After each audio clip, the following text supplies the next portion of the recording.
In November of 2017, the Schiller Institute released the report Extending the New Silk Road to West Asia and Africa, a Vision of an Economic Renaissance.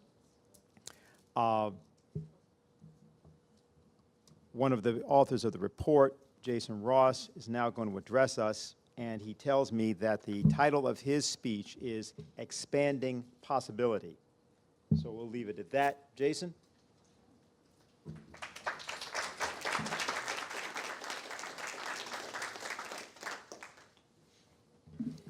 All right. Good. Well, good afternoon. Very happy to be here with everybody. Thank you for making the very wise choice of coming to today's conference, choosing to spend your day with us here today.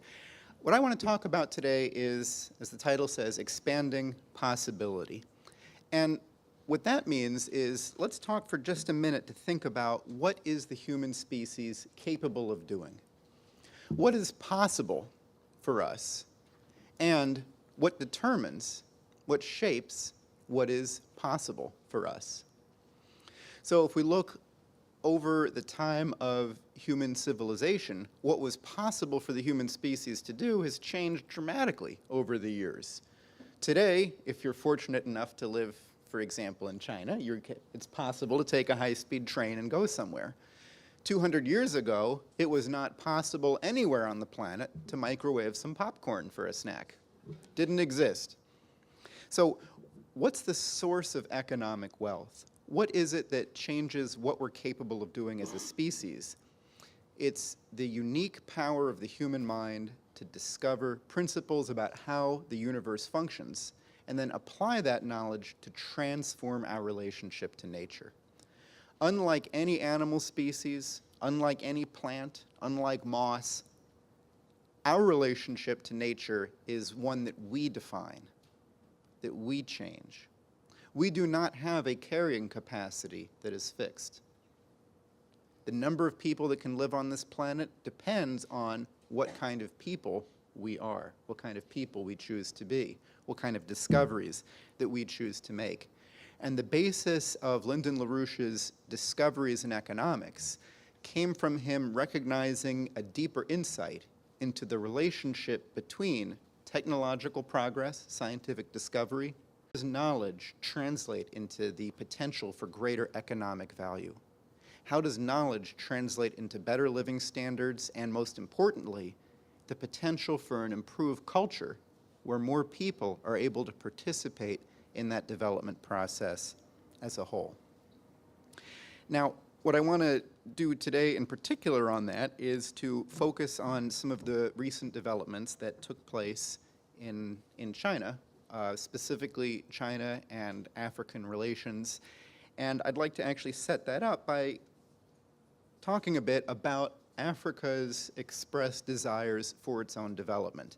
People speak on behalf of each other frequently on this planet, so I'm going to use some quotes here so we can hear very directly from the African Union. This is the African Union headquarters in Addis Ababa in Ethiopia, considered by many to be the capital of Africa.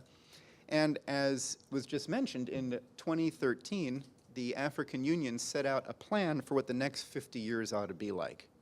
In 2013 was announced Agenda 2063. 50 years from 2013 and 100 years from the formation of the Organization for African Unity, which was founded in 1963. So 100 years after the OAU's founding, 2063, what will the world look like? And this is what the plan is, Agenda 2063. Let's take a look at a few of the highlights of this proposal.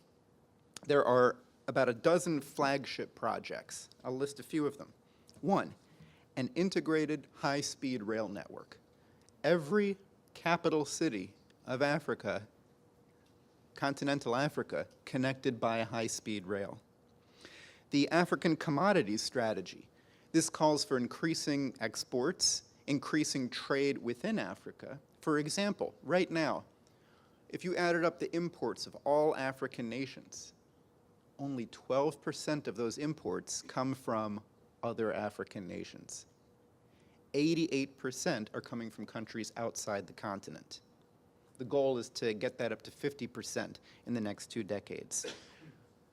Freedom of movement, ending all wars, the Grand Inga Dam, cooperation on outer space, on education.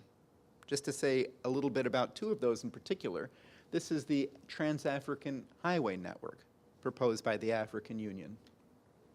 This shows us the site of the Grand Inga Dam. The large country you see in the middle there on the left is the Democratic Republic of Congo, which has one of the lowest levels of electricity use in the world. The average electricity use per person in the DRC is 10 watts. So if you think about how much light you get for 10 watts, for example, that's the average per person. Very, very low. This Grand Inga Dam is capable of providing 40,000 megawatts of electricity in one dam location.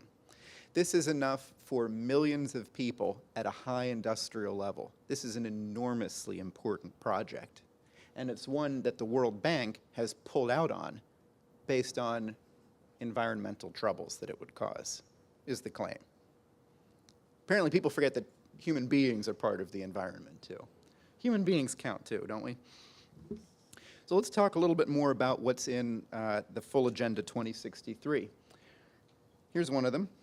Actually, I'll read 2 others.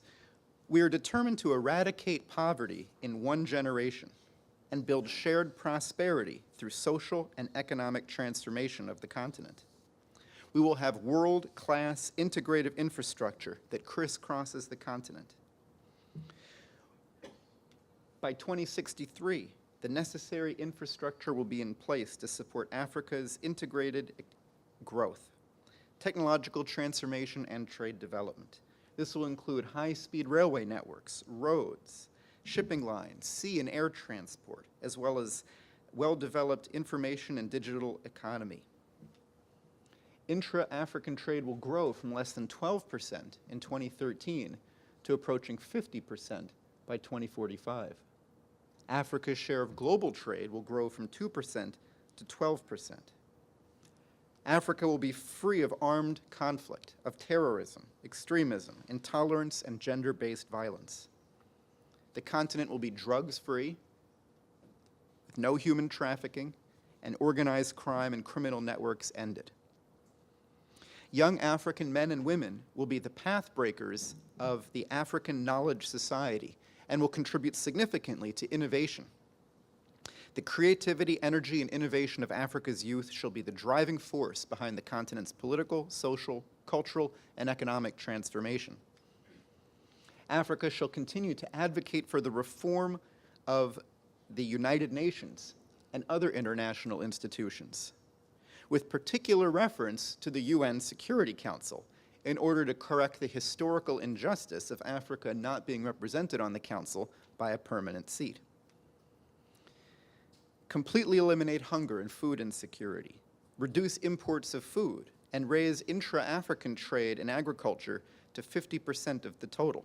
And we call upon the international community to respect Africa's vision and aspirations and to align their partnerships appropriately. So this is the official document adopted unanimously by the African Union, which encompasses every nation of Africa. This is the official policy stance adopted in 2013. As part of that, the chairwoman of the African Union at the time, Dr. Nkosazana Dlamini-Zuma, she wrote an email from the future, writing to a friend in 2063. She writes towards the end, "Let me conclude this email with some family news. The twins, after completing their space studies at Bahir Dar University, decided to take the month before they start work at the African Space Agency to travel the continent. My friend, in our days, trying to do that in 1 month would have been impossible. But the African Express Rail now connects the capitals of our former states, and indeed, they will be able to crisscross and see the beauty, culture, and diversity of this cradle of mankind. The marvel of the African Rail Express is not only that it is a high-speed train with adjacent highways, but it also contains pipelines for gas, oil, and water, as well as broadband cables. African ownership, integrated planning, and execution at its best. She goes on to say that in 2063, the Confederation of African States celebrated 20 years since taking its seat as a permanent member of the UN Security Council, and is a major force for global stability, peace, human rights, progress, tolerance, and justice. I end this email and look forward to seeing you in February, she writes. I will bring along some of the chocolates from Accra that you so love and which our children can now afford. Till we meet again, Nkosazana. Anybody know what country Accra is in? So Ghana is known as being famous for its chocolate. How much of that chocolate is processed in Ghana presently? Why is Belgium famous for chocolate? Is chocolate grown in Belgium? Okay. So I'm not going to say any more weighing in on this. I just want to put that on the table. This is Agenda 2063. This is the African Union's vision for the future. And from that standpoint, let's look at the relationship of other nations to this African Union vision. So I want to specifically look at what just occurred September 3rd and 4th in Beijing at the FOCAC meeting, the Forum on China-Africa Cooperation. This was founded in the year 2000, and every 3 years, the countries of the African Union and China get together and they rotate where they meet. In 2015, it was in South Africa. 2018, this year, it was in Beijing. 2021, Senegal is the president and will be hosting the next FOCAC meeting in Senegal. Let me read a little bit from the declaration that came from this event, which, as has been mentioned, was attended, of course, by President Xi Jinping. All 53 AU countries that have diplomatic ties with China attended, and almost all were represented by their president, prime minister, king, or other head of state. So let me read part of this declaration from Beijing. We agree that China and Africa have always been a community of destiny. China is the largest developing country, and Africa is the continent with the largest concentration of developing countries. Based on common historical encounters, development tasks, and political demands, the Chinese and African people have a deep friendship with the same breadth and common destiny. Point 4.2. Africa is a historical and natural extension of the Belt and Road and an important participant. China-Africa joint construction of the Belt and Road will provide more resources and means for African development, expand a broader market, and provide more diversified development.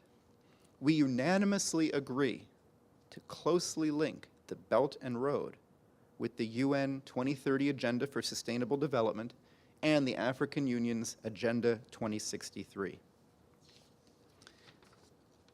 One more. A promise to continue to firmly adhere to the One China principle. Some politics as well. And we advocate the necessary reforms of the United Nations, including the Security Council, to better fulfill the responsibilities entrusted to it by the UN Charter and enhance the UN's ability to respond to global threats and challenges. The historical injustice suffered by African countries should be corrected, and representatives of African countries in the UN Security Council and other institutions should be given priority to jointly promote the reform of international governance. We also advocate reforms in international financial institutions, including the Bretton Woods institutions. So here's China very explicitly supporting the what was called for, you heard it just there, in Agenda 2063. So how has the world, how has the West, how has part of the West, particularly the British, who have a certain history with Africa themselves, how have they responded to what China has been doing in Africa? Has anybody read any news about China's involvement in Africa? Any words come to mind? Shout them out. Anything that you've seen in an article? Debt trap, colonialism. Okay. New colonialism. I think people completely forgot what happened in the old colonialism to even possibly use that as a comparison. It's disgusting to even make that comparison. Yeah, so is China making a debt trap? The Economist, which always has everyone's best interests in mind. The perils of China's debt trap diplomacy. The Washington Post, China's debt trap around the world are a trademark of its imperialist ambitions. The New York Times, how China got Sri Lanka to cough up a port. So, is this true? Well, let's take a look and let's hear from some people around the world on this, including someone that's rarely heard from in the New York Times, people in Africa. Imagine. So let me start with this. This is a U.S. organization. This is the China-Africa Research Initiative. It's definitely the best in the U.S. on studying this. Right before the FOCAC, you can see what's highlighted there, their official briefing paper. We find that Chinese loans are not currently a major contributor to debt distress in Africa. This is a chart that was recently published in an article by Jude Moore, the former Minister of Public Works of Liberia. And I'm not sure if you can read these numbers. This is the amount of debt, of African debt, and who holds it. I don't know if you can read the legend there. Can anybody guess what color the red is? Is that China? Is that China's debt trap? I don't know if you can read it. The blue is China, okay? The blue is the amount of African debt held by China. Is that a debt trap? It's not a debt trap. Here's what Jude Moore had to say.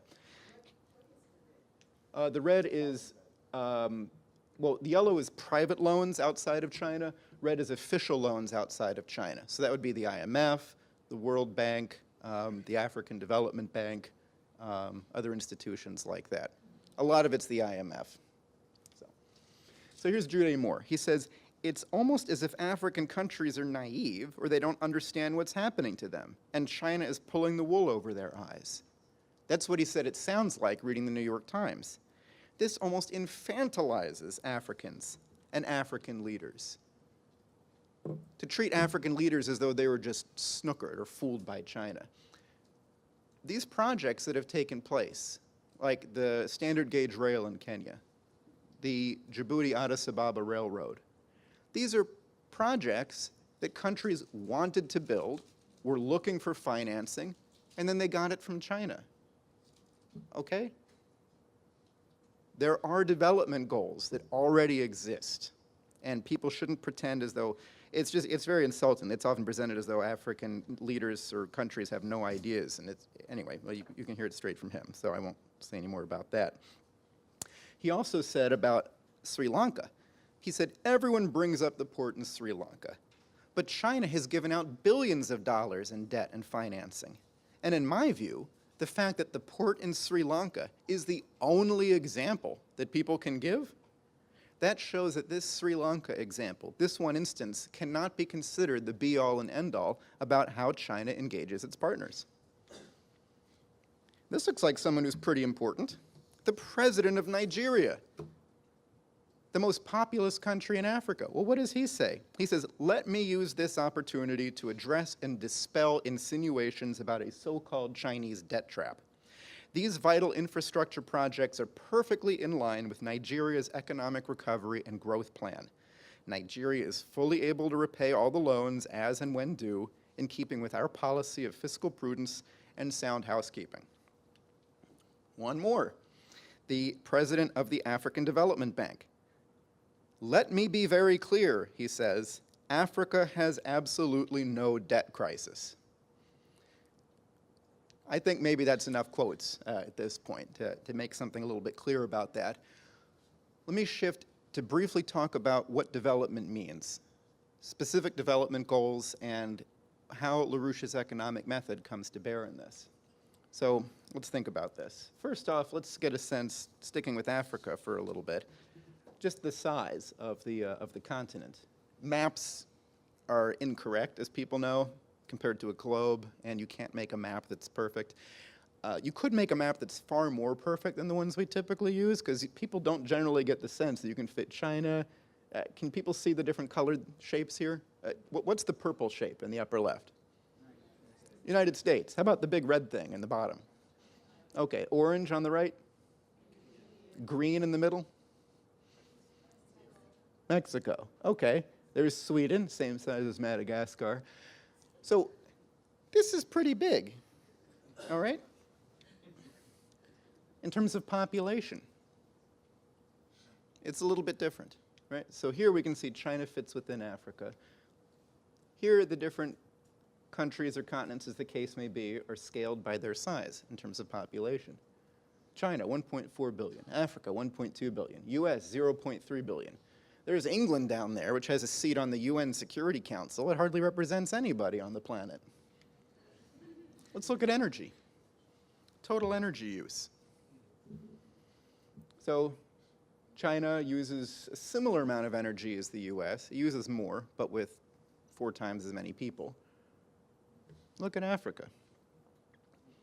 What's the value of energy infrastructure in Africa? Is it the value going to be that some private investor says, I'm going to set up a power plant and make money charging people for electricity? Is that the full value of having electricity in an economy? Here we have per person energy use, electricity use. Okay. A lot of room to grow. So, what is the role of science and technology in economic growth? Let's take a minute and look at a couple of pictures of this. Here we've got the Earth at night. And I think it's, everyone can make certain observations here. What is the light corresponds to lights being on at night.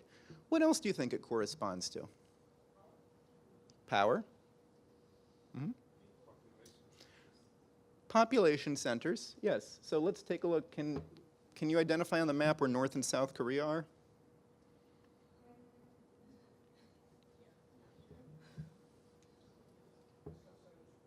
Whoops. Right over here, okay? Here's South Korea. Here's North Korea right above it. Does this mean there's no people in North Korea?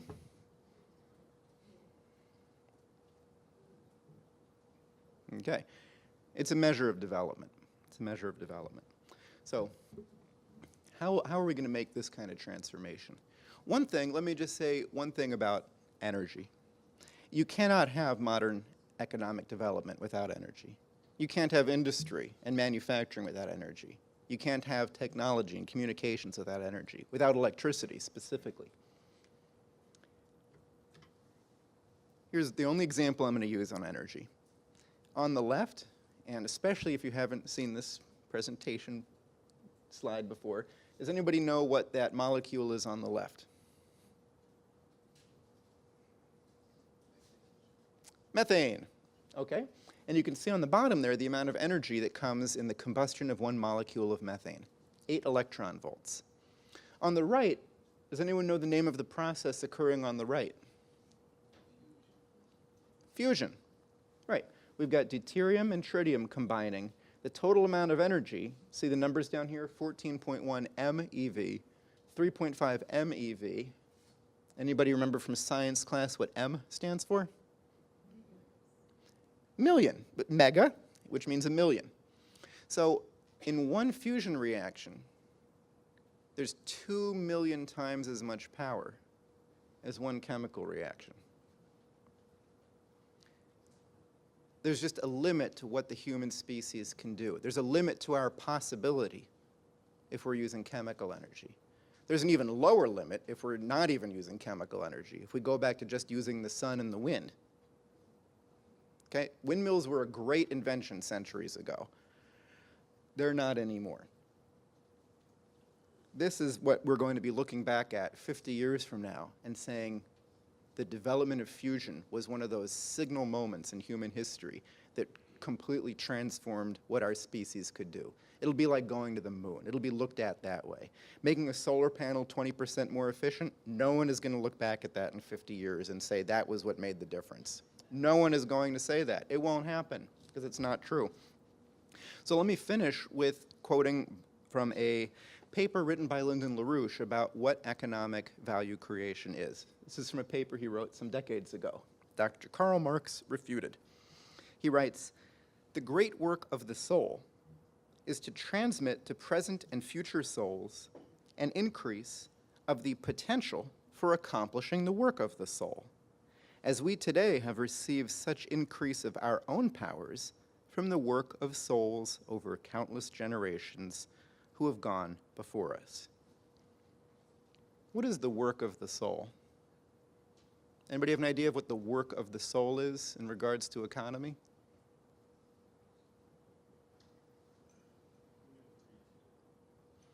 Human creativity. That sounds like a good guess. Let's see what he says about this. So the true work of the soul, in its most profound feature, becomes a work of love, a lovingness in shared endeavor, which unites the soul with the souls of past, present, and future, with the divine and past, present, and future generations of our species. The material benefits of this process are indispensable to existence of our species, and to raise the level of material culture in such a way that our dependency on beast-like powers for labor is reduced, in favor of a shift towards control over nature by means of our minds, by means of the creative powers of discovery, which are the activity of the soul. Labor, so directed in its self-transformation, serves as the indispensable mediation of that work of the soul, although it is only that mediation. This limitless task, this work of the soul, passed lovingly from generation to generation, is our true self-interest as individual persons. The self-interest of our species as a whole, and our immediate self-interest as individual members of that species are directly one and the same. Now, LaRouche has put that view into practice. I'd like to conclude by saying a small bit about that. This is a proposal from the Fusion Energy Foundation in the 1970s on the industrialization of Africa. Here is LaRouche lecturing on his economics. Over the course of the 90s, with the development of what was eventually put forward as the Eurasian Land Bridge, in a report that came out just shortly after our keynote speaker, Helga LaRouche, presented these concepts herself in Beijing. More on Africa itself is found in the report that Dennis had held up just a few minutes ago. And then I just want to make sure everybody is aware of the Schiller Institute's pulling together of this view in The New Silk Road Becomes the World Land Bridge, a shared future for humanity. This is a full proposal for development around the world, but it goes far beyond that. The strategic outlook necessary to achieve it, the cultural requirements for ongoing advancement of thought, and the economic approach that, if implemented, can give us the greatest economic expansion we've ever seen in the history of the human race, and along with it, the greatest advancement in people's ability in expanding the realm of the number of people on this planet able themselves personally to knowingly participate in the development of the species as a whole. This is the greatest gift that we can give to the future.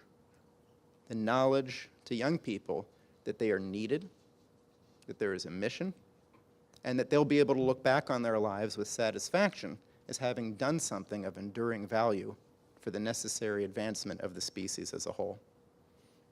Take a question.